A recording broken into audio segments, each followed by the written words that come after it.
Salam sejahtera untuk kita semua. Yang terhormat Bapak Sekretaris Daerah Kabupaten Bovendigul, yang kami hormati Kepala OPD dan anggota Forum Komunikasi, diantaranya Kepala Dinas Kesehatan Kabupaten Bovendigul, Kepala Dinas Tenaga Kerja dan Transmigrasi Kabupaten Bovendigul, Kepala Badan Pengelola Keuangan dan Aset Daerah Kabupaten Bovendigul atau yang mewakili, Kepala DPM PTSP Kabupaten Bovendigul, Kepala Dinas Sosial Kabupaten Bovendigul atau yang mewakili, PLT Kepala Dinas Kependudukan dan Catatan Sipil Kabupaten Boven, Kepala Dinas Pemberdayaan Masyarakat dan Kampung Kabupaten Bovendigul, Kepala Puskesmas Tanah Merah, dan Kepala BPJS Kesehatan Cabang Merauke. Puji syukur kami panjatkan kepada Tuhan Kasih dengan pemangku kepentingan utama Kabupaten Bovendigul tahun 2023. Adapun susunan acara pada hari ini, yang pertama pembukaan yang sedang kita lalui bersama, yang kedua doa bersama, yang ketiga sambutan sekaligus membuka acara kegiatan ini oleh Bapak Sekda Kabupaten Bovendigul, yang keempat pemaparan materi oleh Kepala BPJS Kesehatan. Baiklah, untuk mengawali acara hari ini, mari kita berdoa bersama. Izinkan saya untuk membawakan doa menurut dalam nama Bapa dan Putra dan Roh Kudus. Amin. Terima kasih ya Bapak, Engkau masih menyertai kami, memberikan kami nafas kehidupan, sehingga kami boleh berkumpul di tempat ini dalam keadaan sehat tanpa kekurangan suatu apapun. Sebentar lagi kami akan memulai kegiatan dan menemukan suatu kesepakatan bersama. Semua doa ini kami serahkan kepadamu dengan perantaraan Kristus Tuhan kami. Sambutan singkat dari kami, yang kami hormati Kepala BPJS Kesehatan Cabang Merauke, yang kami hormati Kepala OPD masing-masing yang sudah disebutkan tadi, perwakilan dari Bovendigul, yang kami hormati Direktur RSUD Bovendigul atau yang mewakili, yang kami hormati Kepala Puskesmas Tanah Merah yang hadir pada acara pagi hari ini. Assalamualaikum warahmatullahi wabarakatuh. Shalom, salam sejahtera untuk kita semua. Om Swastiastu, salam kebajikan, salam sejahtera untuk kita semua. Saya mau mengajak pagi hari ini kita sebagai orang beriman atau percaya pada Tuhan, marilah kita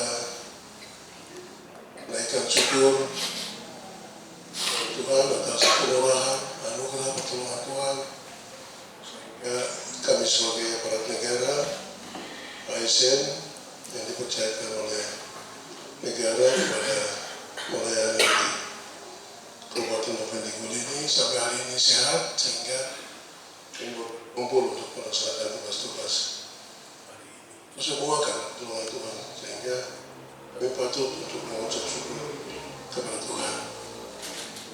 Hadirin yang saya hormati,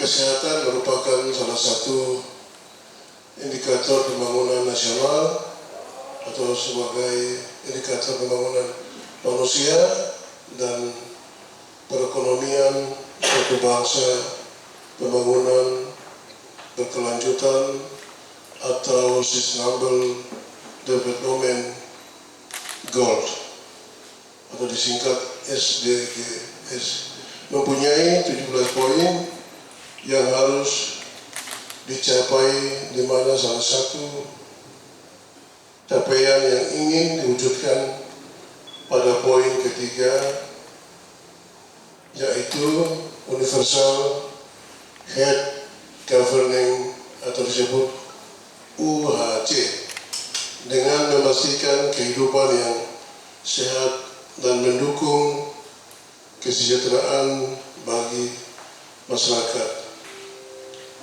Universal Head Governing merupakan sistem penjaminan kesehatan yang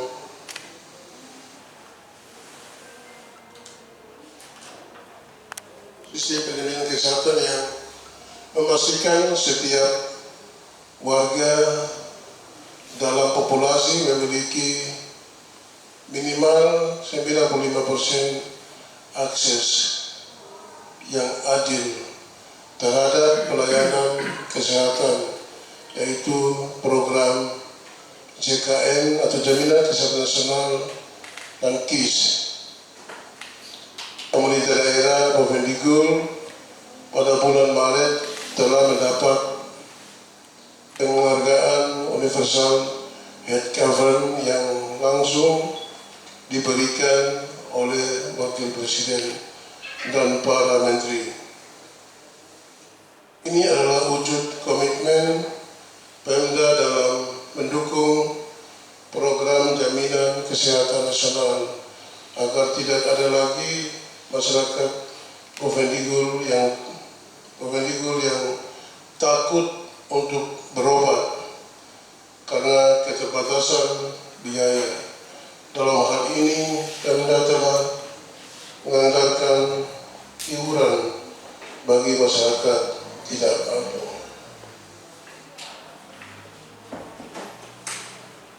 Hadirin yang berbahagia, pelayanan kesehatan tidak terlepas dari para pemberi layanan kesehatan, mulai dari fasilitas kesehatan tingkat pertama, yaitu puskesmas, klinik pertama, dokter, praktik, perorangan, sampai di rumah sakit. Oleh karena itu, mari kita memberikan pelayanan yang bermutu di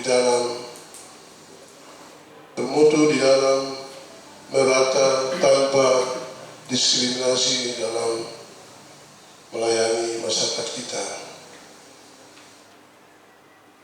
Demikian masyarakat kita. Pemerintah daerah akan terus berkomitmen mendukung peningkatan mutu layanan kesehatan di Kabupaten Bovendigul dan Universal Head Governing menjadi bukti nyata komitmen tersebut demi peningkatan derajat kesehatan seluruh penduduk Kabupaten Bovendigul. Prestasi ini tentunya tidak terlepas dari kolaborasi semua stakeholder dan pemangku kepentingan yang selalu mengedepankan hak-hak dasar kemanusiaan yang adil bagi seluruh masyarakat Bovendigul.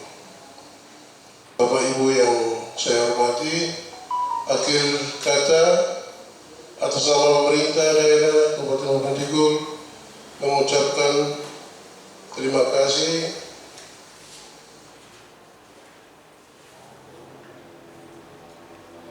dedikasi kerjasama dari semua stakeholder sehingga cakupan semesta Universal Head Governing dan capaian ini bisa kita pertahankan demi derajat kesehatan yang lebih baik di Kabupaten Bovendigul. Bapak Ibu atau pimpinan yang saya hormati, sebelum saya tutup, tadi dalam sambutan saya tadi ada singgung bulan Maret tahun lalu ya. Nah itu enggak, yang yang kan saya hadir waktu itu, saya hadir Pak Bupati dan saya dengan Ibu yang terima penghargaan dari Wakil Presiden. Betul ya? Iya, iya betul. Kita yang saya terima dengan Pak Wakil. Jadi saya secara pribadi dan atas nama pemerintah ya saya berterima kasih untuk teman-teman BPJS. Saya lihat ya kerja keras sampai hari ini luar biasa, cukup signifikan. Kemarin kami ada pertemuan di Merauke, banyak hal yang kita bicara di sana, tingkat pimpinan, gubernur dan lain-lain terkait BPJS juga tidak singgung. Tapi saya dapat laporan dari forum itu, ternyata kita punya sudah luar biasa, mending dari Asmat punya lebih jauh sekali. Sehingga ternyata saya sampai heran waktu itu, kok Pak Gubernur kepantau tentang bagaimana masyarakat asli OAP ini pastikan bahwa terjamin dari kesehatan. Jadi kita punya sudah kemarin saya ikuti luar biasa. Oleh karena itu dalam pertemuan ini ya saya dengan pemerintah, teman-teman dari BPJS ya terus akan semangat untuk mendorong ke depan soal-soal kesulitan atau tentang terkait pembiayaan boleh komunikasikan kepada kami sehingga kita pastikan semua ke depan bahwa masyarakat kita terutama OAP itu di bidang kesehatan itu mereka kita pastikan bahwa jaminan kesehatan itu pastikan aman. Tentang terkait gizi Pak. Jadi sekali lagi terima kasih untuk atas inisiasi. Pertama kami ketemu di sini bulan berapa ya? Hotel ini di mana? Yang di atas mana ini? Itu acara waktu itu. Sama Pak, yang sama di bulan Mei. Bulan Mei nanti ada tahap berikutnya lagi. Yang ini Pak, ini tahap kedua setahun. Setahun 2 kali. Begini-begini nanti tolong sampaikan ke kita juga, kita tahu setahun itu berapa kali ini.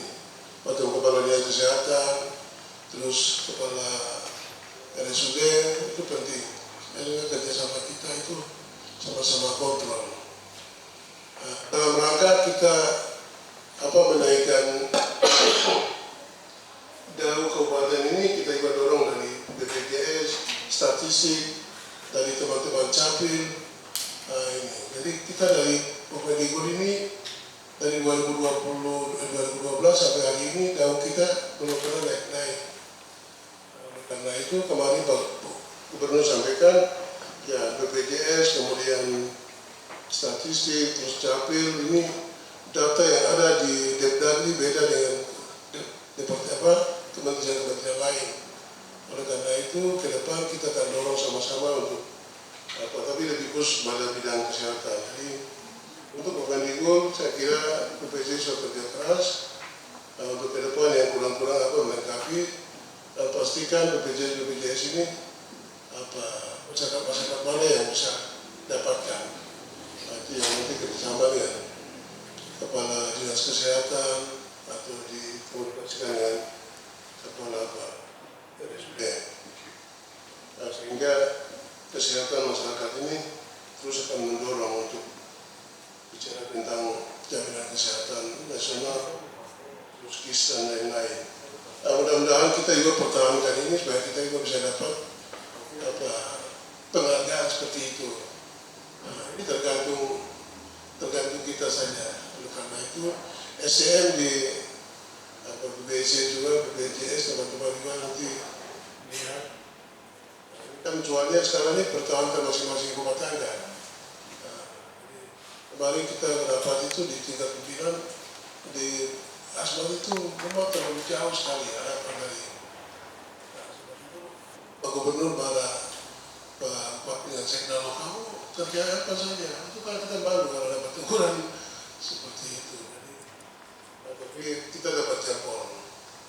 Ya terima kasih karena itu kita itu karena kerjasama solidar kita semua. Jadi kita akan semangat dorong ke depan untuk terus akan meningkat yang terbaik untuk kita melayani masyarakat kita di sini. Itu yang kami dapat sampaikan. Tanggal merah 12 September tahun 2023, ya, Sekretaris Daerah Dr. Suleiman Tabuni, SIP MSI, dengan pertolongan Tuhan kita buka acara hari ini. Ya, semoga diskusi ini menjadi bermanfaat bagi masyarakat kita untuk khusus dalam bidang kesehatan. Dan semoga Tuhan berkati kita semua. Terima kasih kepada Bapak Sekda atas sambutan dan sekaligus membuka acara forum pada hari ini. Selanjutnya pemaparan materi yang akan dibawakan oleh Bapak Kepala BPJS Kesehatan Cabang Merauke. Kepada Pak Iyas dipersilakan. Terima kasih. Selamat pagi terhormat Ketua Forum Komunikasi Pemangku Kepentingan Utama Kabupaten Bovendigul, Bapak Sekretaris Daerah Kabupaten Bovendigul, serta seluruh anggota Forum Kabupaten Bovendigul yang sudah berkenan hadir pada kegiatan pagi hari ini. Izinkan memperkenalkan diri, nama saya Hernawan Priastomo atau biasa dipanggil Iyas. Iyas, panggilan saya Iyas Bapak. Saya Kepala BPJS Kesehatan Cabang Merauke. Kalau di sini perwakilan kantor kami, Kepala BPJS Kesehatan Kabupaten Bovendigul, ada Bu Lori, pengantin baru Bapak, dengan semangat baru. Menikahnya dengan anggota Bapak. Menikahnya jauh Pak, pulang ke kampung soalnya, ke Toraja. Nanti kalau ada catering gitu mungkin Bu Lori ikut sebagai istri pegawai gitu Pak. Saya ucapkan terima kasih Bapak Ibu sekalian sudah hadir dan mendukung program JKN di Kabupaten Bovendigul. Izin saya langsung menyampaikan materi. Ini adalah susunan keanggotaan forum di kampung, kemudian ada Direktur RSUD. Ini adalah penghargaan yang tadi disampaikan di tahun 2023 bulan Maret, diserahkan oleh ini bersama-sama kolaborasi antara pemerintah daerah dengan BPJS Kesehatan di Kabupaten Bovendigul. Refresh terkait dengan kenapa sih kita harus gitu ya JKN atau BPJS Kesehatan gitu ya. Yang pertama adalah fungsi proteksi sebagai asuransi kesehatan gitu ya, bahwa kita tidak perlu sampai menjual rumah dan asetnya hanya untuk berobat atau mendapatkan pelayanan kesehatan. Jadi gitu ya, kalaupun kita tidak sakit, kalaupun kita diberi sehat, iuran yang kita bayarkan ini dapat digunakan oleh sesama atau masyarakat lain yang sedang sakit, gitu ya. Jadi iuran yang kita bayar digunakan oleh orang lain yang sedang membutuhkan pelayanan kesehatan. Kemudian yang paling penting adalah compliance. Jadi sebagai warga negara kita taat menjalankan kewajiban sesuai dengan Undang-Undang Nomor 4, terbagi menjadi dua, bukan penerima bantuan iuran. Di sana ada pekerja penerima upah, segmen PNS, TNI, Polri, kemudian swasta, bantuan iuran PBI, yaitu orang yang dibiayai oleh pemerintah, baik pemerintah pusat maupun pemerintah daerah. Ini adalah cakupan kepesertaan di Kabupaten Bovendigul. Izin untuk segmen negara oleh pusat.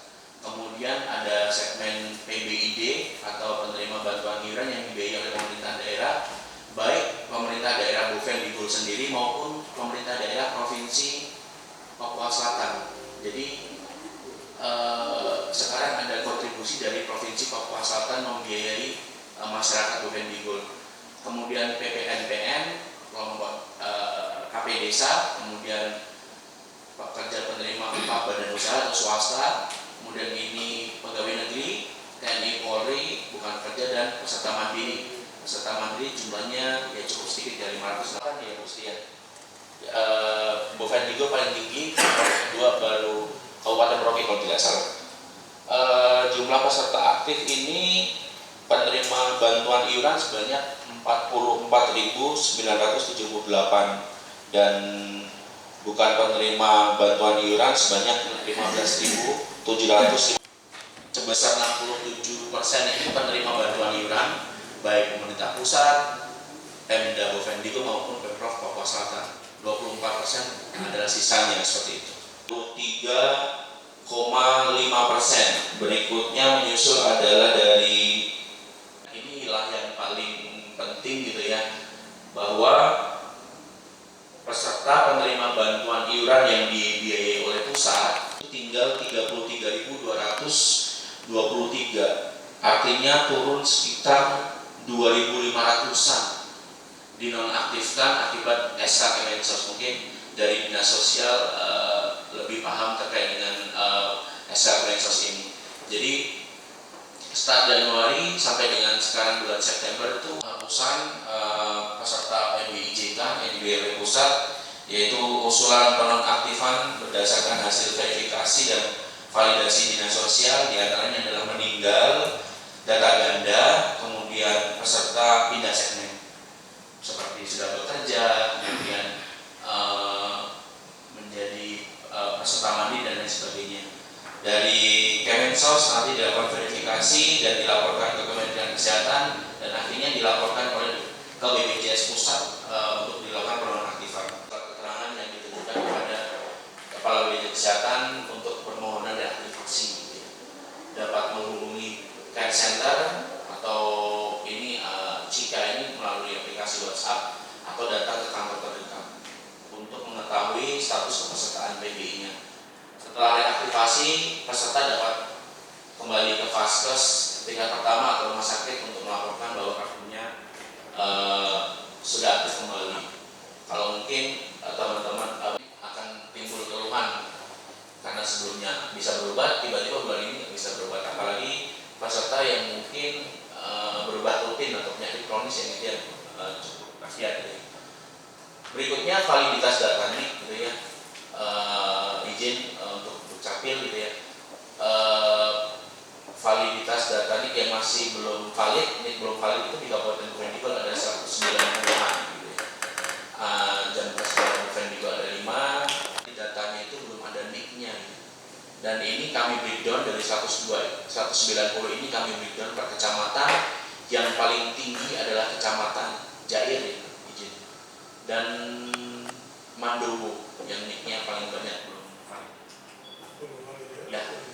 Kemudian Bapak dari izin tadi yang saya sampaikan bahwa ada penonaktifan sekitar 2.300-an PBIJK itu, saya izin melaporkan saja di Kabupaten Merauke juga banyak penonaktifan. Yang terakhir itu ada 900-an penonaktifan, namun karena petugas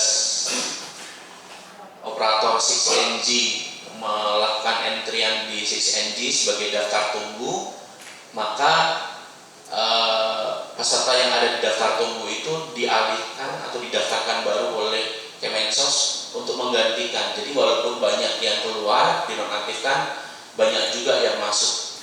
Nah itu mungkin Kemensos akan membaca semakin banyak operator 6NG mengentrikan daftar tunggu, artinya di kabupaten tersebut lebih banyak potensi yang bisa didaftarkan PBIJK.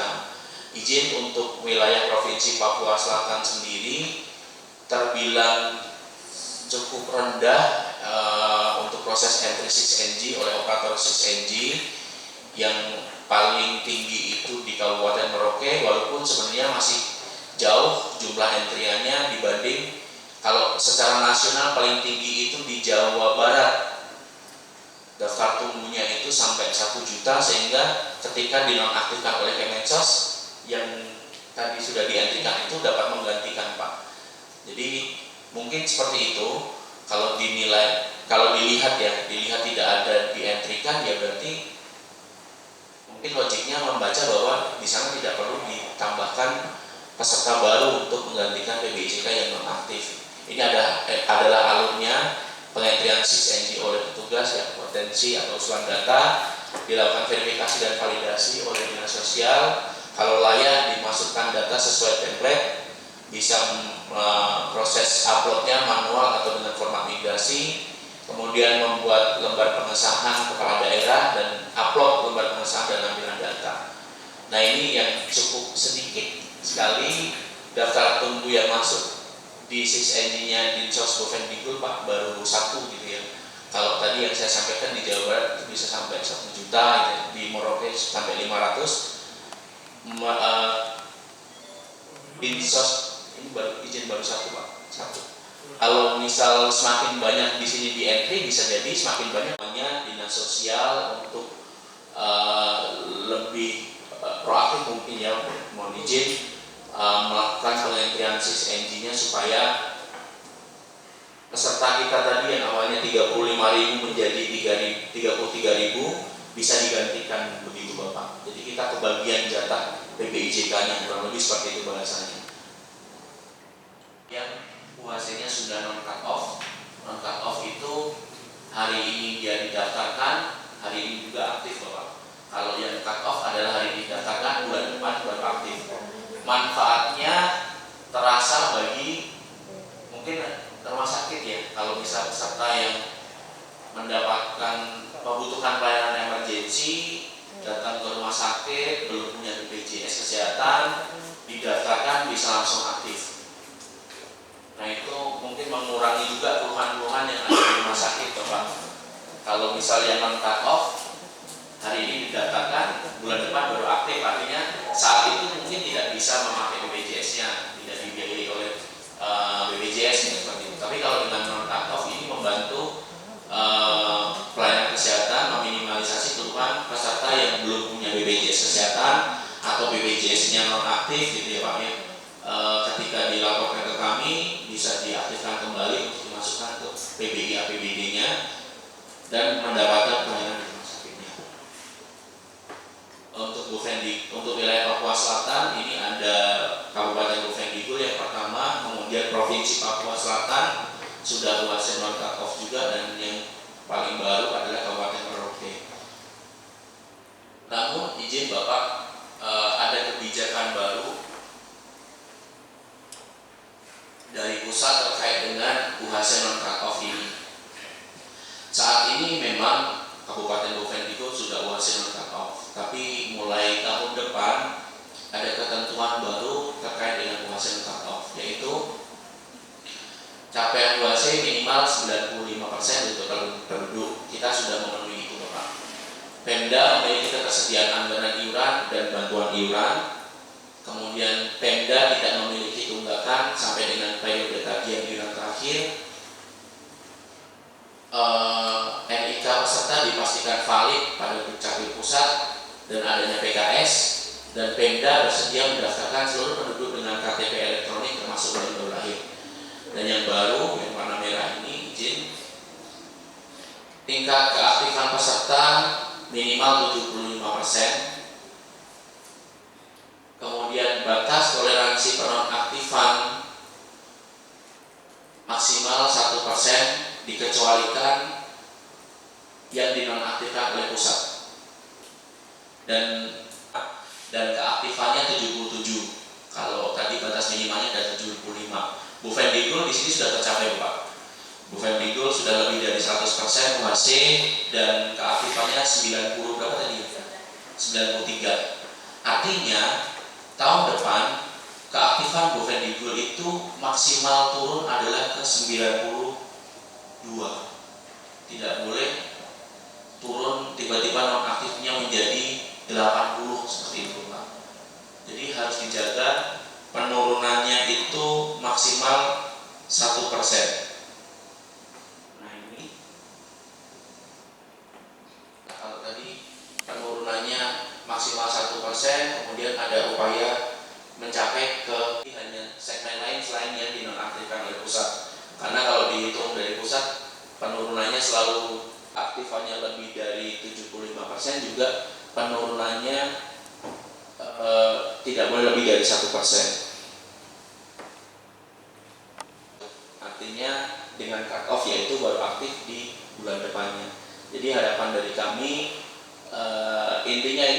ketersediaan mempertahankan tingkat keaktifannya.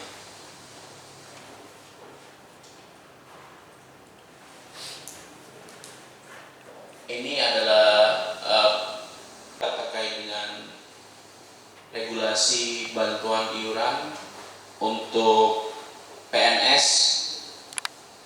Penghitungan komponennya diantaranya adalah tunjangan daerah terpencil, kemahalan daerah, kelangkaan profesi, dan tunjangan profesi mencakup tunjangan sertifikasi. Ini ada larangan penggunaannya juga, tidak dapat digunakan untuk belanja pegawai selain gaji dan tunjangan melekat di bidang kesehatan, belanja honorarium yang tidak mendukung peningkatan kualitas pelayanan dasar, dan belanja perjalanan dinas yang tidak mendukung peningkatan kualitas pelayanan. Kemudian izin melaporkan terkait dengan klaim dan biaya pelayanan kesehatan yang sudah kita bayarkan sampai dengan bulan Agustus 2023 ini dalam ribuan, artinya grafiknya mengalami naik turun ya. Ini peningkatan signifikan di bulan April karena mungkin ada perubahan 209 354 juta. Dan untuk biaya rumah sakit paling tinggi di bulan April kurang lebih sebesar 983 juta. Untuk non kapitasi memang belum ada ya bro, belum ada klaim non kapitasi. Kalau rumah sakit semuanya, ya kekurangannya pak sebesar iuran PNS-nya totalnya 2,8 miliar. Kalau terjadi piutang, Piutang 2022 belum dibayarkan pak di tahun kemarin. PNS-nya. Kemudian, nah ini juga kami di surat tersebut juga kami hitungkan untuk kebutuhan anggaran di tahun familiar dengan start di Januari itu sebesar 12.764 peserta yang didaftarkan oleh Pemda Bapak, dan pertumbuhan atau penambahan setiap bulannya 100 penduduk didaftarkan. 2023 ini penambahan pesertanya adalah sekitar 200-an peserta per bulan. Dengan dihitung 100 setiap bulan itu kebutuhannya adalah 6 miliar 51 juta. Kalau misal mau dibikin sama dengan tahun ini sekitar 200 tidak didaftarkan sebagai segmen penerima bantuan iuran dari Pemda. Mungkin nanti dari Dinas Dukcapil apakah bisa menginformasikan potensi masyarakat Papua yang belum memiliki NIK. Nanti korelasinya ke sini Pak, berapa sih yang akan ditambahkan oleh pemerintah daerah Bovendigul. Ini kami hitung hanya berdasarkan start terakhir di Desember gitu ya, kita pindahkan ke Januari dan kita tambahkan setiap bulannya 100. Tapi kalau menurut dari Pemda Bovendigul potensinya lebih dari itu dan anggarannya cukup untuk itu, dengan masih bisa dilakukan penambahan ini. Begitu Bapak. Ya ini untuk penerima bantuan iuran, kemudian iuran PNS, tenaga honor, kepala daerah dan lain sebagainya untuk 2024 termasuk piutang tadi. Ya, ini sekitar 12 miliar ya, termasuk piutang Pak, piutang yang 2022. oh digabungan. Gabungan Pak, termasuk iuran PNS, iuran kepala daerah, DPRD dan lain sebagainya, dan juga dan SD tadi.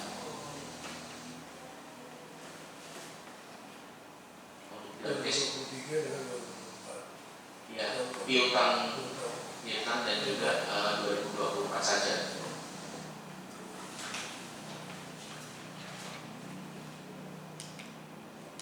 Kemudian ini KP Desa Bovendigul cukup banyak kepala desa dan aparatnya yang sudah didaftarkan di BPJS Kesehatan sebanyak 231 KP Desa. Kepala kampung. Iya. Nah ini juga ada sih sebenarnya program program donasi itu bisa melalui kelompok gitu ya, bisa perorangan juga.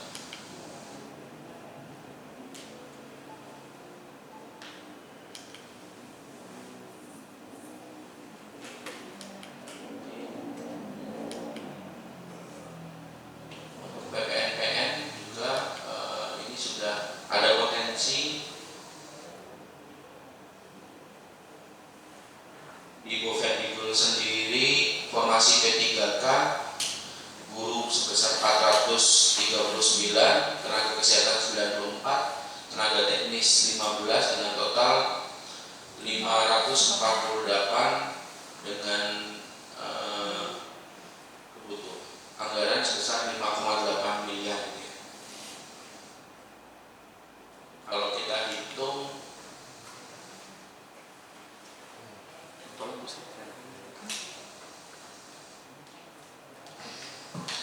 Jadi Bapak Ibu, untuk pertemuan anggaran PPNPN atau P3K di sini dari segmen guru pesertanya ada 439. Kalau dihitung berdasarkan UMP atau UMK, perpotongan itu 1% 38.000 dan 4% 154 dengan total iurannya 193.235. Ini untuk anggaran per bulan, dan untuk anggaran per tahunnya di sini ada 1 miliar,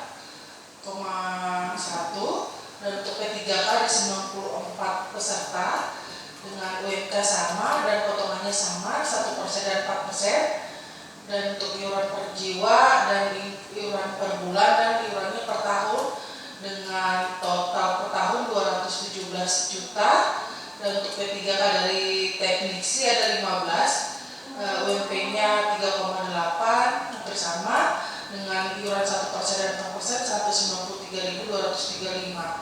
Jadi di sini keuntungan menurut Perpres 82 di tahun 2018, di mana setiap pegawai PPNPN dapat menanggung 4 anggota keluarga. Jadi suami, istri, dan anak 3. Dengan catatan anak dapat ditanggung maksimal 21 tahun atau 25 tahun, namun masih aktif kuliah dengan melakukan surat aktif. Di sini gaji di bawah 4 juta masih masuk dalam hak kelas 2.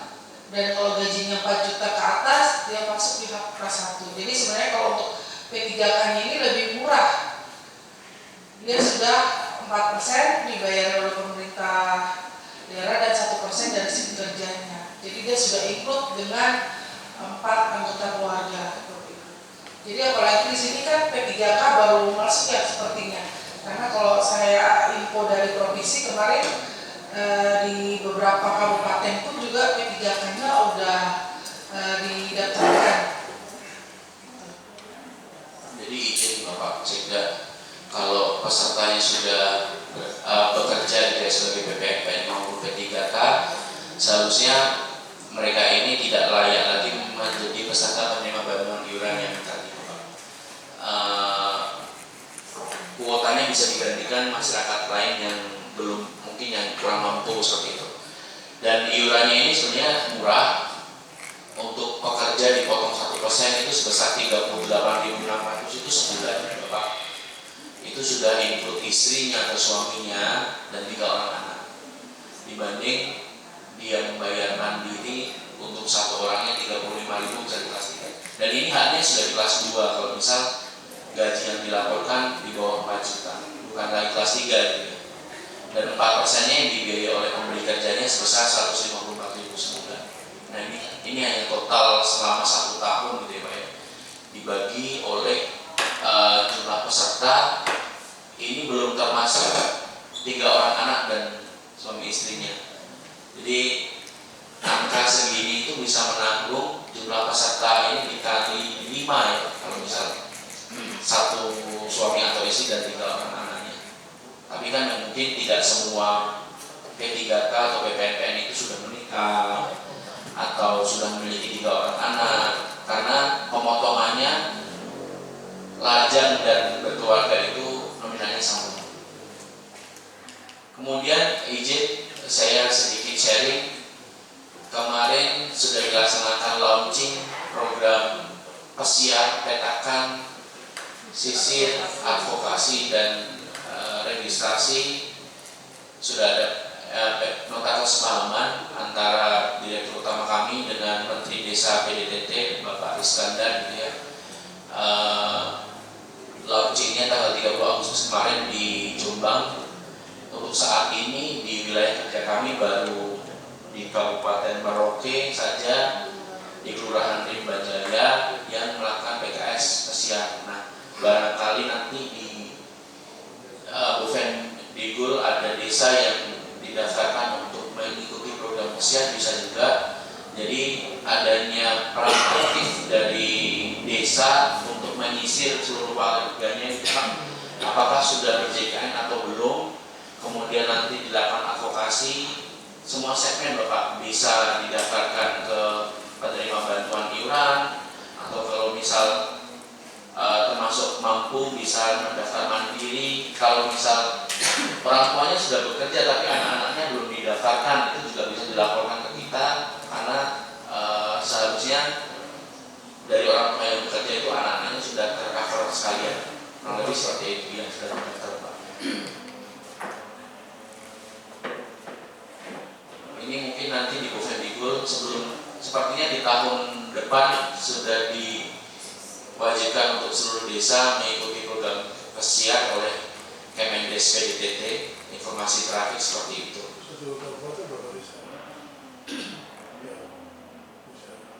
Kalau di Merauke baru satu, Pak, sebagai pilot project atau uji coba.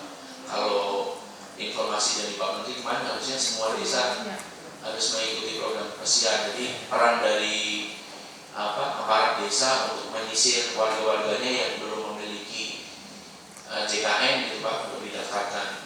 All segmen, Pak, tidak hanya mandiri saja tapi bisa dilaporkan ke Dinsos untuk diberikan bantuan iuran, atau mungkin dilaporkan ke pemberi kerjanya untuk dimasukkan data anaknya, seperti itu.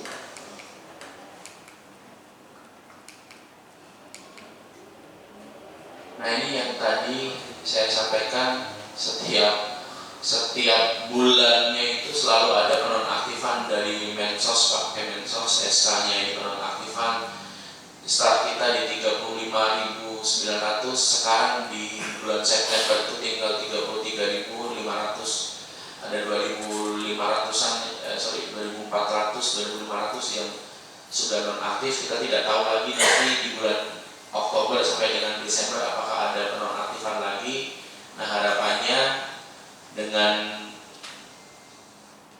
Dinsos melakukan pengentrian di 6NG tadi, Pak, itu bisa memberikan kuota PBIJK bagi Bufendikbud, atau dari pemerintah Bufendikbud sendiri menganggarkan untuk membiayai warganya, dialihkan dari yang nonaktif Kemensos ini untuk PBBM atau Jankesda. Berikutnya untuk pelayanan kesehatan, izin saya agak cepat saja. Di Bufendikbud ini isu yang pertama, mohon izin kemarin yang mungkin agak sibuk Ibu Lori dengan Ibu Lori dengan Direktur Rumah Sakit, mungkin Sony juga ke Dr. Meli, bahwa SIO surat izin operasional RSUD Bufendikbud itu sudah habis sejak 20 Agustus kalau nggak salah, Ibu Lori, tahun bulan kemarin. Surat izin operasional 20 Agustus itu sudah habis, Pak. Kemudian berkoordinasi dengan PTSP, ada kendala ternyata dalam penerbitan surat izin operasional online. Akhirnya pada saat itu diberikan semacam kelonggaran dengan surat keterangan dalam pengurusan dan karena ada kendala itu, Pak. Namun suratnya kalau tidak salah hanya 1 bulan ya, Pak. Oh, 18 bulan ini. 18 bulan ini. Iya, sebentar lagi. Jadi mohon bantuannya kepada Dinas PTSP. Intinya SIO di kami untuk kita upload ke aplikasi Hafiz supaya tidak terjadi pemutusan PKS. Agak pusing juga karena satu-satunya gitu, dokternya rumah sakit cuma satu gitu. Kalau itu kendalanya di mana? mungkin izin, Pak. Iya, izin pimpinan yang terkait dengan SIO rumah sakit.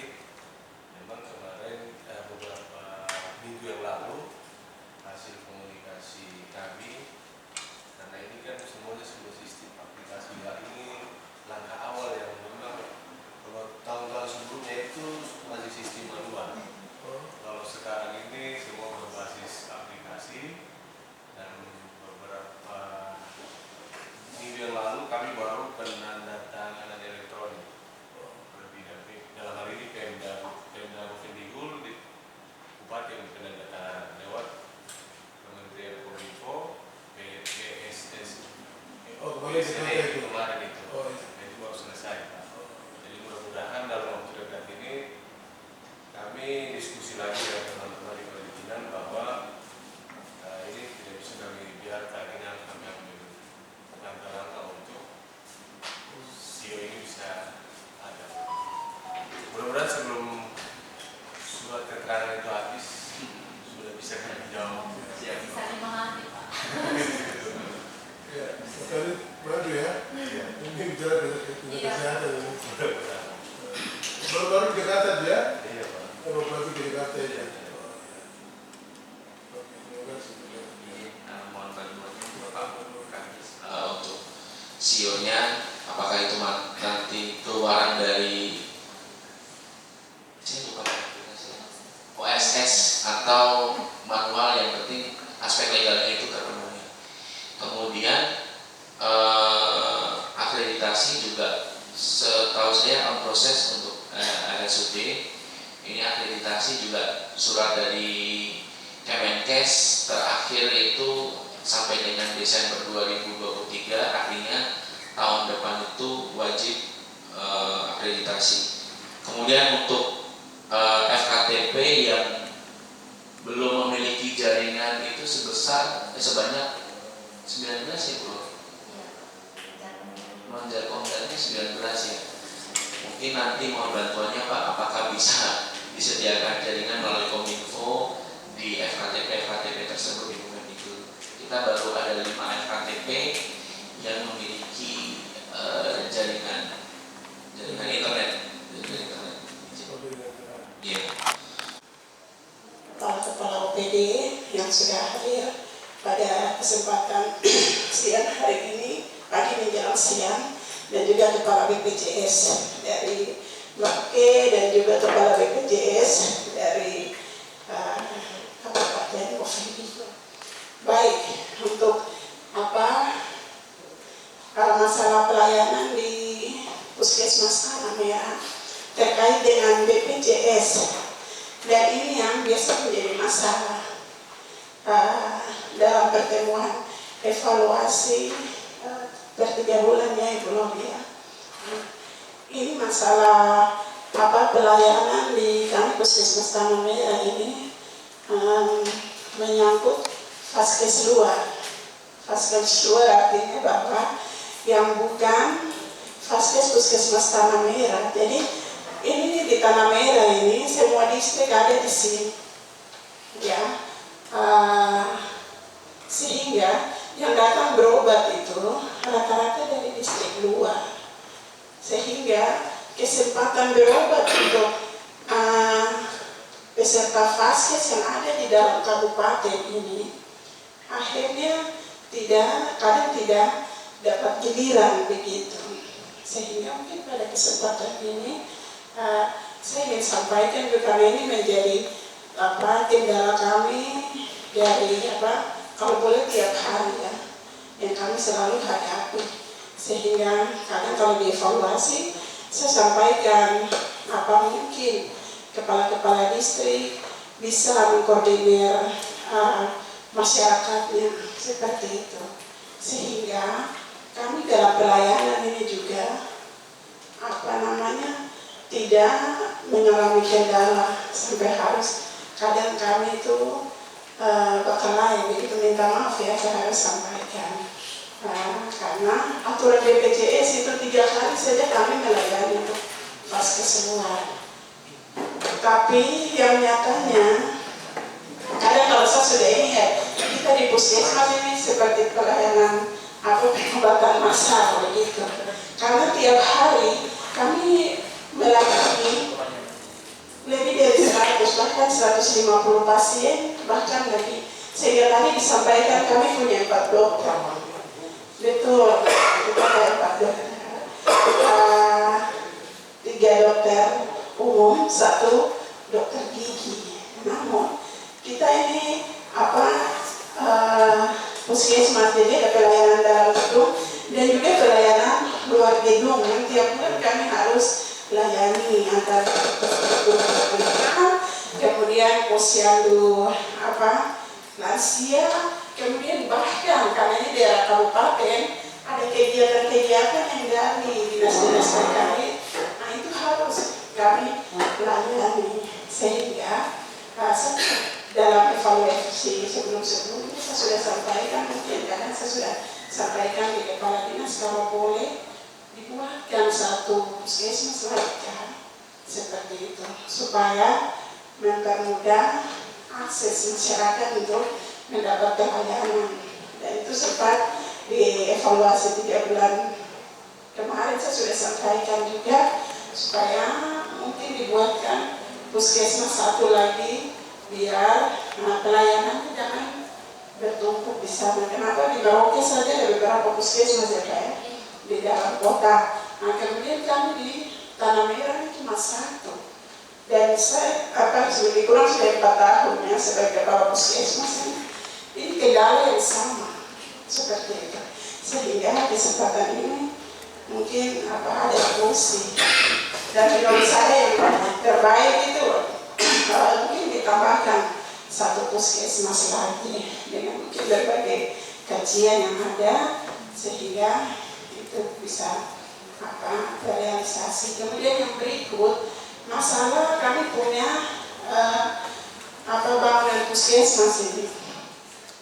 Bangunan puskesmas dengan peralatan dan lain-lain ini mungkin mau akreditasi juga, tetapi kita ini sekarang reakreditasi ya.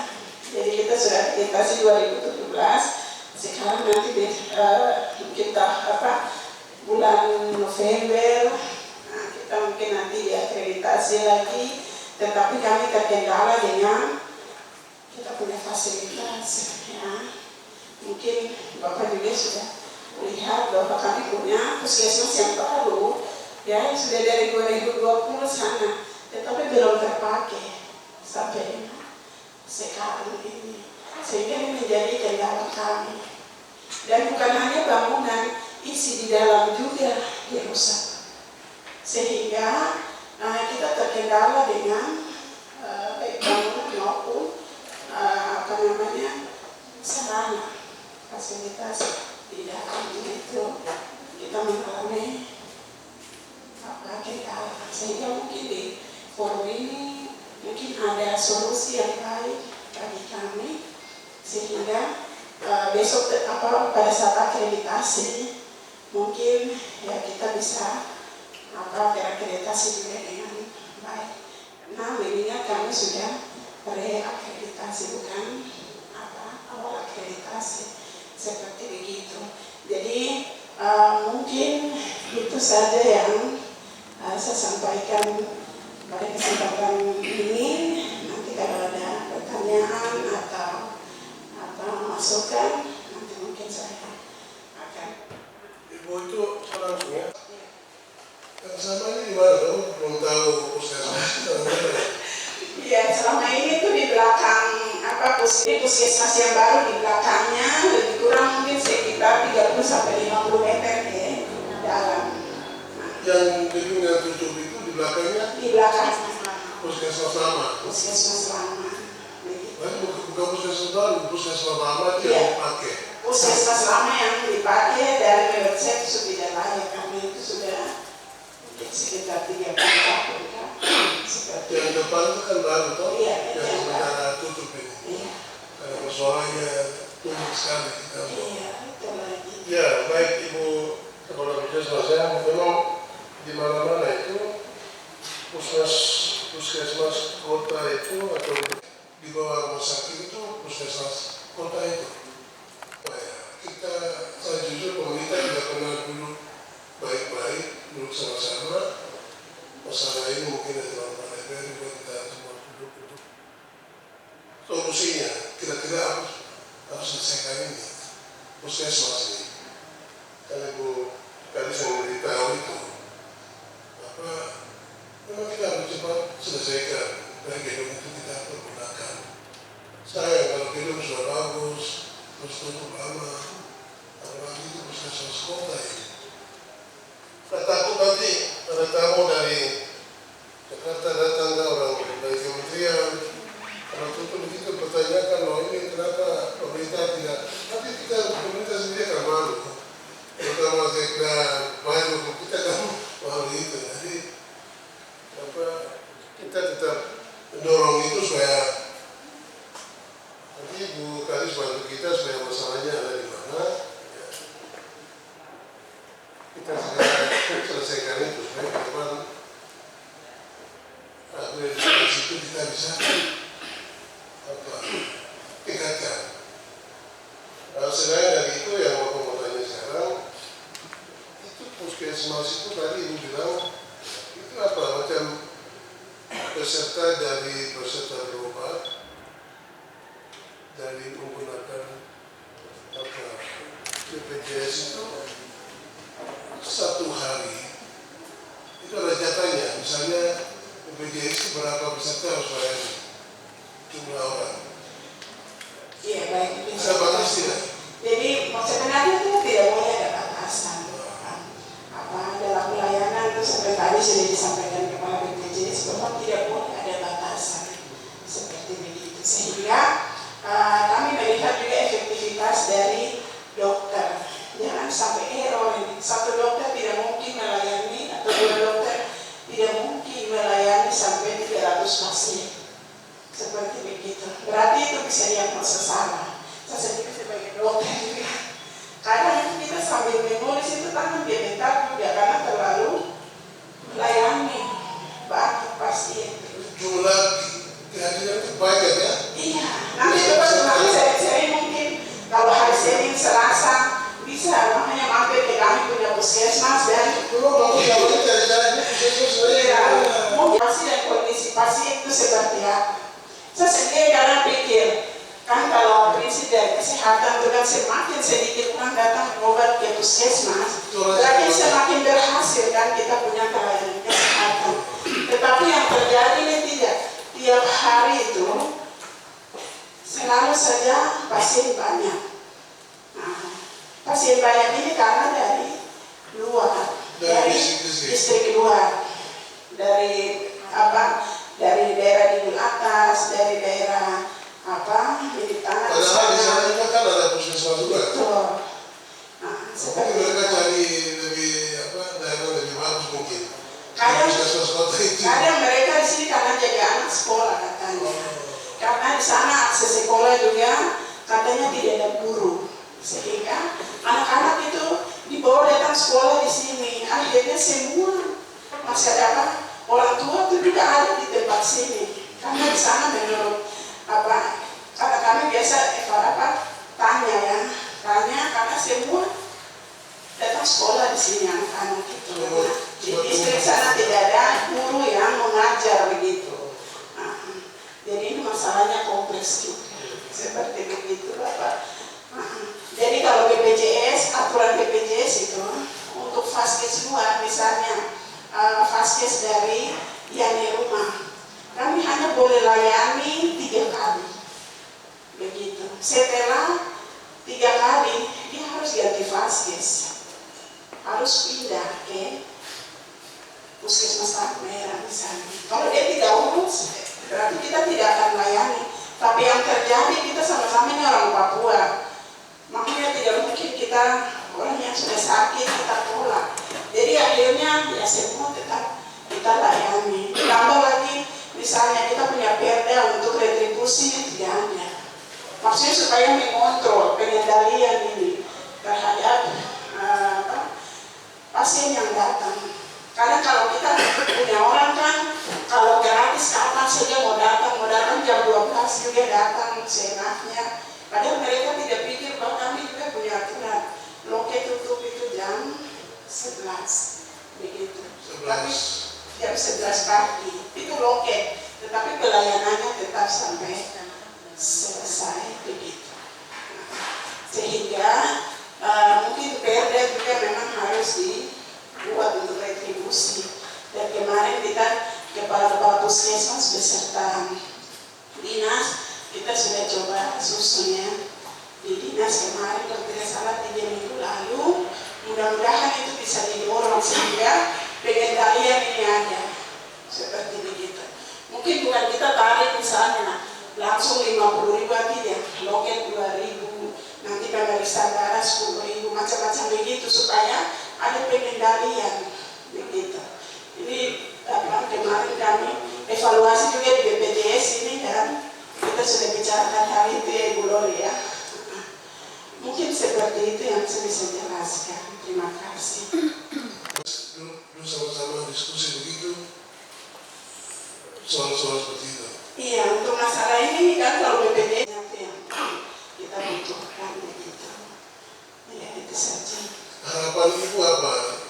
Harapan sebagai kepala puskesmas. Iya, harapan saya yang pertama mungkin harus ada puskesmas baru satu lagi. Jadi 2 puskesmas. Jadi 2 puskesmas kalau mau efektif seperti itu. Kemudian yang kedua, kan puskesmas baru itu mungkin diuruskan begitu, maksudnya dibicarakan bagaimana supaya dibuka, supaya kita juga bisa pelayanan di sana, karena kita puskesmas selama ini sudah tidak bagus lagi, maka sudah tidak sesuai standar begitu. Nah, kemudian yang ketiga, mungkin nanti arus manusia yang maksudnya semua yang dari 20 distrik ini ada di sini, 19 distrik ini mungkin bisa diinformasikan ke kepala distrik masing-masing supaya maksudnya diinfokan kepada warganya untuk lebih memperhatikan ini, karena kadang kami kekurangan obat juga, karena stok obat itu sudah di masing-masing puskesmas ada. Bahkan kita 1 bulan ya kita bisa minta obat, permintaan obat darurat itu berapa kali, padahal di IFK atau di dinas itu ada aturan hanya 1 kali 1 bulan untuk permintaan darurat. Padahal kita karena penumpukan ini pasien, kita kadang minta terus. Akhirnya yang bisa dilayani 1 kali, kita yang kewalahan di sana. Kadang dokternya bilang, waduh kalau begini kita berkompetensi juga.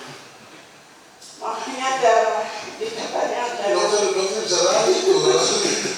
karena misalnya amoxicillin misalnya, kalau tidak ada kita resepkan di sana tidak ada, ya sudah kasih seperti begitu. Itu berpengaruh, jadi harus ini masyarakat ini berpengaruh terhadap pelayanan kesehatan kita. Baik, itu saja, terima kasih. Baik Ibu, ini persoalan tadi kami dengar hampir semua puskesmas ini ada, tapi semua tunggu sini karena alasan anak sekolah dan lain-lain. Jadi saya harap nanti ini kan dibawa kepala dinas kesehatan, nah Ibu Kadis nanti tolong lihat ini kayak di depan kan tadi Ibu sampaikan 2 puskesmasnya harapannya 2 puskesmas ini apakah bisa atau tidak nanti kan ada kadis ya toh, kan dibawa kadis, jadi coba diskusi yang terbaik bagaimana untuk itu. Tapi terutama adalah kita mau ini, mudah-mudahan 2024 kita sudah bisa operasi gedung yang tertutup itu. Jadi kami harap Ibu Kadis untuk bantu kira-kira persoalannya di mana. Kalau memang orang punya tanah itu mau minta bayar, kasih tahu pemerintah, supaya kita bayar. Ini soal pelayanan ini, soal puskesmas, soal kesehatan. Jadi orang pertama siapa yang mengaku hak wilayah, kemudian bawa tanah, bawa uang, akhirnya satu datang, wah ini saya punya, tutup kok. Di mana-mana terjadi banyak di sini. Jadi tidak apa-apa, orang pertama dan Sumarang tidak apa-apa sudah. Tapi kepentingan masyarakat, pemerintah harus bersensi. Mau tidak mau gedung tersebut kita khawatirkan, tapi orang-orang tamu kita kan ada data-data kalau tidak ada pelayanan jalan kesehatan, kita bisa dapat serotan. Gedung itu segera buka. Jadi nanti Ibu Kadis bantu kita baca tahu kira-kira permintaan berapa sih. Begitu. Kita harus buka Ibu ya, Ibu Puskesmas, kepala puskesmas. Gedung itu kita harus buka supaya pelayanan itu harus jalan. Yang terhormat Bapak Sekda, yang terhormat Kepala BPJS Merauke dan Kepala BPJS Tanah Merah Bapak Nurul, dan Kepala OPD direktur rumah sakit, bahkan puskesmas Tanah Merah. Terkait dengan pelayanan kesehatan, Permenkes nomor 4 tahun 2019 tentang standar teknis pelayanan kesehatan itu ada dalam standar pelayanan minimal. Dalam puskesmas ada 12 indikator yang menjadi cermin pemerintah daerah yang harus dicapai dalam 12 indikator itu, termasuk apa yang sudah disampaikan oleh Kepala Puskesmas. Pelayanan ibu hamil mulai dari ibu hamil sampai dengan lansia. Itu masuk di dalam 12 standar pelayanan minimal yang harus puskesmas capai. Kami di Dinas Kesehatan sebagai pengawasan, pembinaan, dan mengawasi semua puskesmas ada 20 distrik. Terkait dengan standar pelayanan ini, banyak sekali aturan-aturan turunan dari Kementerian Kesehatan yang harus dipenuhi oleh masing-masing puskesmas. Dan semua terstandar dan semua ada di dalam aplikasi.